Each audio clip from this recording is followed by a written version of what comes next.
Hello, നമ്മളപ്പോൾ ഇന്ന് ചെയ്യാൻ പോകുന്നത് കരിമീൻ പാൽ പെരട്ടാണ്. അപ്പോൾ അതിന് വേണ്ടിയുള്ള കരിമീൻ ഞാനിവിടെ വെട്ടി റെഡിയാക്കി വെച്ചിട്ടുണ്ട്, കാണിച്ചു തരാം. നമ്മുടെ പാൻ ചൂടായിട്ടുണ്ട്, എണ്ണ ഒഴിച്ച് കൊടുക്കുക.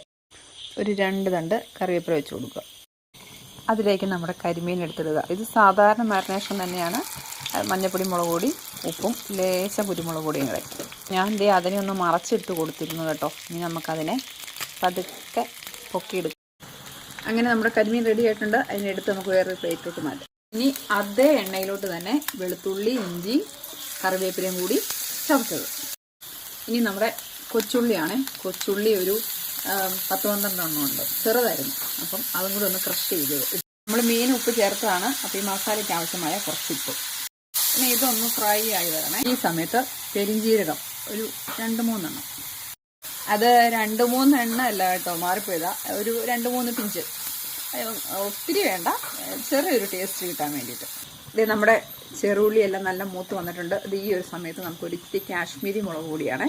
അത് അവരവരുടെ എരിവിനൊക്കെ അനുസരിച്ച് വേണ്ടി ഇട്ട് കൊടുക്കും. ഇതിന് വലിയ കാശ്മീരി ആകുമ്പോഴത്തേക്കും വലിയ എരിവില്ലെന്ന് നിങ്ങൾക്ക് എല്ലാവർക്കും അറിയാം. ഒരു ലേശം മഞ്ഞൾപ്പൊടി നല്ലതായിട്ട് മൂപ്പിച്ചെടുക്കുക. മൂപ്പിക്കാന്ന് വെച്ചിട്ടുണ്ടെങ്കിൽ ഇതെല്ലാം കൂടി ഇട്ട് നല്ലതായിട്ട് വഴറ്റിയെടുക്കുകയാണ് കേട്ടോ.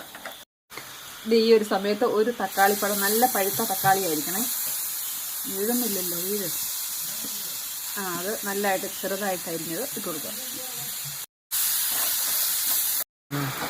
അപ്പോൾ ഇതേ നമ്മുടെ മസാല ഇവിടെ റെഡി ആയിട്ടുണ്ട്. മഴയും തുടങ്ങിയിട്ടുണ്ട്. അപ്പോൾ ഒരു ഇച്ചിരി തേങ്ങാപ്പാൽ ഒഴിച്ചു കൊടുക്കുക ഈ സമയത്ത്. എന്നിട്ട് അതിനെ ഒന്ന് മിക്സ് ചെയ്യുക. തീ കുറച്ചിടണേ. ഇനിയിപ്പോൾ നമ്മുടെ കരിമീൻ ഞങ്ങൾ വെച്ച് കൊടുക്കാം. ഇനി എന്നാ ചെയ്യേണ്ടതെന്ന് വെച്ചാൽ, നമ്മുടെ മസാല എല്ലാം ഇതിൻ്റെ മണ്ടയക്കടെ ഇങ്ങനെ തേച്ച് കൊടുക്കുക. തേക്കാനൊന്നും നമ്മൾ ആരെയും പഠിപ്പിക്കേണ്ട കാര്യമൊന്നുമില്ലല്ലോ. എന്നിട്ട് നമ്മുടെ ബാക്കിയുള്ള തേങ്ങാപ്പാലിൽ കൂടി ഒന്ന് ഒഴിച്ചു കൊടുക്കുക. ഇനി തീ ഇച്ചിരി കൂട്ടി വെക്കാം കേട്ടോ. ഇനി നമ്മൾ ഈ തേങ്ങാപ്പാലിൽ കിടന്ന് ഇതങ്ങ് നല്ലതായിട്ട് വറ്റി വരണം. അപ്പോൾ ഈ തേങ്ങാപ്പാൽ എന്നാ ചെയ്യണം, ഇതിൻ്റെ മണ്ടയിലോട്ട് ഇങ്ങനെ കോരിട്ട് കൊടുക്കും. കണ്ടോ, നല്ല എണ്ണയൊക്കെ തെളിഞ്ഞില്ലേ? ഈ സമയത്ത് നമ്മുടെ കറിവേപ്പില ഇച്ചിരി ഒന്ന് ഇട്ട് കൊടുക്കുക. തീ ഓഫ് ചെയ്യുക. കരിമീൻ പെരട്ടുണ്ട്. നല്ല ചൂടാണ്.